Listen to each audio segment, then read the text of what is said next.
নমস্কার, আমার YouTube channel শ্রীজ লাইফস্টাইলে সবাইকে স্বাগত। আমি আজকে বানাতে চলেছি একটা নতুন চা। আর এই চাটা আমি এর আগে কখনো খাইনি। সবসময় তো আমরা নর্মাল চা খেয়ে থাকি। আর এই চাটা হচ্ছে বিশ্ব বাংলা অর্গানিক দার্জিলিং চা।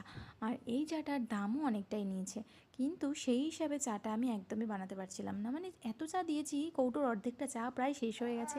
তারপরেও আমি কোনো লাভ হয়নি, আমি চা বানাতে পারছিলাম না, চায়ের কালার আসছিল না। তারপর আমি যে করেই হোক, মানে আমি এক প্যাকেট দুধ প্রায় শেষ করে দিয়েছি।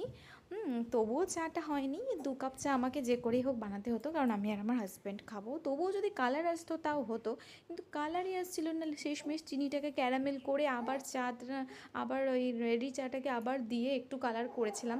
তারপর দেখো দুধ এরম করতে করতে আমার চা কমে গেছে, আমি আবার চিপড়ে নিয়েছি এরমভাবে। আমি আর আমার হাজব্যান্ড খাবো, অন্য কেউ খেলে আমি এটা করতাম না। যাই হোক, আমি চাটা ঢেলে নিলাম। তারপর চাটাকে আমি গরম করে নিলাম আর একবার দিয়ে 2 কাপ হলো। মানে কোনো রকমে আমি আমার হাজব্যান্ডকে চাটা দিলাম, ও টেস্ট করে বলুক কেমন লাগছে। ওর মোটামুটি ভালোই লেগেছে, কিন্তু আমার না অতটা ভালো লাগেনি অনেস্টলি।